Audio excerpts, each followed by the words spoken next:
दोस्तों आज हम एक्सरसाइज 13.4 के क्वेश्चन नंबर 10 को बनाने वाले हैं। इसमें ये एक तेल की कुप्पी दी हुई है जिसे हम सामान्य शब्दों में कीप भी कहते हैं। इसमें ऊपर वाला जो हिस्सा है वो शंकु के छिन्नक के आकार का है और नीचे वाला हिस्सा बेलन के आकार का है। इस तेल की कुप्पी की जो पूरी ऊंचाई है वो 16 सेंटीमीटर है, ठीक है, और बेलन की ऊंचाई 8 सेंटीमीटर है। इसका मतलब हुआ कि जो छिन्नक की ऊंचाई है वह कितनी होगी, 8 सेंटीमीटर होगी, क्योंकि 16 सेंटीमीटर से इस 8 सेंटीमीटर को जब हम घटा लेंगे तो ये ऊपर वाला 8 सेंटीमीटर बचता है, ठीक है। और इस तेल की कुप्पी में जो छिन्नक वाला हिस्सा है, इसका जो बड़ा वाला सिरा है, ऊपरी सिरा, उसका व्यास 10 सेंटीमीटर दिया हुआ है, जिसका मतलब होता है कि इसकी त्रिज्या, बड़ी त्रिज्या कितनी हो जाएगी, 5 सेंटीमीटर, क्योंकि 10 को 2 से भाग देंगे तो ये 5 सेंटीमीटर हो जाएगी। और जो ये छोटा वाला जो व्यास है वो और बेलन का व्यास दोनों बराबर है, तो बेलन का व्यास है 1 सेंटीमीटर, तो छिन्नक का जो छोटा वाला व्यास है वो भी हो जाएगा 1 सेंटीमीटर। तो इसकी त्रिज्या यानी कि छिन्नक की जो छोटी त्रिज्या हो जाएगी वह होगी 1/2 बराबर 0.5 सेंटीमीटर। छिन्नक की तिर्यक ऊंचाई नहीं दी गई है, ये हमें ज्ञात करना है। बेलन की ऊंचाई 8 सेंटीमीटर दी हुई है और बेलन का व्यास जो है वो 1 सेंटीमीटर दिया हुआ है, तो इसकी त्रिज्या भी हो जाएगी 1/2 बराबर 0.5 सेंटीमीटर। दोस्तों अब इस प्रश्न में हमसे कहा जा रहा है कि ये तेल की कुप्पी जो है वो टीन की चादर का बना हुआ है, जिसका हमें क्षेत्रफल ज्ञात करना है, ठीक है। तो चलो अब इस प्रश्न को हल करते हैं। इस प्रश्न में हमें सबसे पहले छिन्नक की तिर्यक ऊंचाई निकालनी होगी, क्योंकि छिन्नक की तिर्यक ऊंचाई हमें नहीं पता है। तो छिन्नक की तिर्यक ऊंचाई को निकालने का फॉर्मूला होता है √h² plus capital R minus small r का स्क्वायर। अब यहाँ पे h का मान हमें वो देना है जो छिन्नक की ऊंचाई है, तो छिन्नक की ऊंचाई 8 सेंटीमीटर दी हुई है, तो हम यहाँ पे 8 का स्क्वायर लिख लेते हैं, प्लस कैपिटल R 5 सेंटीमीटर दिया हुआ है तो 5 लिखेंगे, स्मॉल r 0.5 सेंटीमीटर दिया हुआ है तो हम यहाँ पे 0.5 लिखेंगे। इसका स्क्वायर बनाना है, 8 का स्क्वायर होता है 8 गुने 8 इक्वल टू 64, प्लस 5 में से जब हम 0.5 घटाएंगे तो हमारा आएगा 4.5, इसका स्क्वायर करना है।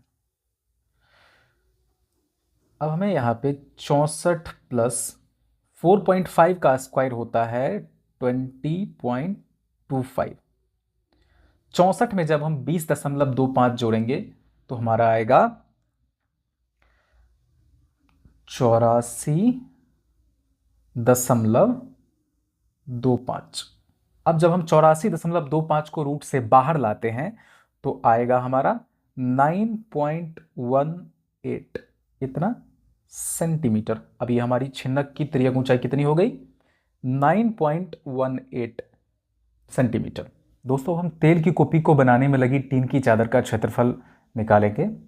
तो तेल की कुप्पी को बनाने में लगी टीन की चादर का जो क्षेत्रफल होगा वो होगा बेलन का वक्रपृष्ठीय क्षेत्रफल प्लस शंकु के छिन्नक का वक्रपृष्ठीय क्षेत्रफल, ठीक है।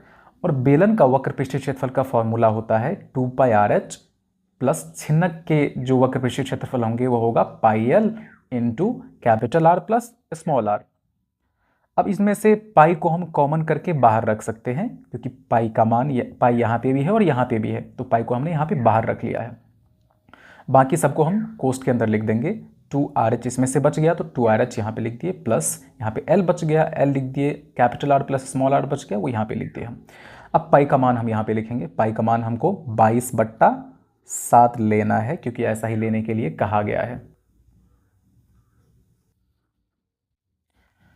2 के जगह पे 2 लिखेंगे इंटू स्मॉल r जो है, स्मॉल r हमारा है 0.5 इंटू h है हमारा 8 सेंटीमीटर प्लस l हमारा निकला है 9.18 इंटू कैपिटल R है 5 सेंटीमीटर प्लस स्मॉल r है 0.5 सेंटीमीटर। को क्लोज करते हैं, 22/7 को हम एज इट इज लिखेंगे। 0.5 को जब हम 2 से मल्टीप्लाई करते हैं तो ये बन जाएगा 1 इंटू 8 है, 8 लिख लेंगे, 9.18 है, 9.18 लिख लेंगे। अब कोष्ठ को हटाएंगे तो गुना आ जाएगा, 5 में जब हम 0.5 जोड़ेंगे तो हमारा आ जाएगा 5.05। कोष्ठ क्लोज करते हैं अब हम, 22/7 हम एज इट इज़ लिखेंगे। 1 को 8 से गुना करेंगे तो 8 ही होगा, प्लस 9.18 को जब हम 5.05 में गुना करते हैं तो हमारा आ जाएगा यहाँ पे 50.49। कोस्ट क्लोज करते हैं। अब 22/7 को जैसे का तैसा लिख लेंगे, कोस्ट हटाएंगे तो गुना आ जाएगा। 50.49 में जब हम 8 जोड़ेंगे तो आएगा हमारा 58.49। ठीक है। अब 22 से जब हम 58.49 को गुना करते हैं तो यहाँ पे हमारा आएगा 1286.78। बट्टा में 7 है तो बट्टा में 7 लिख देंगे। जब हम 1286.78 में 7 से भाग देते हैं तो हमारा यहाँ पे आंसर आएगा 183.83 सेंटीमीटर स्क्वायर। इसका मतलब है कि तेल की कुप्पी को बनाने में लगी टीन की चादर का जो क्षेत्रफल होगा वो होगा 183.83 सेंटीमीटर स्क्वायर। ये हमारा आंसर आ गया।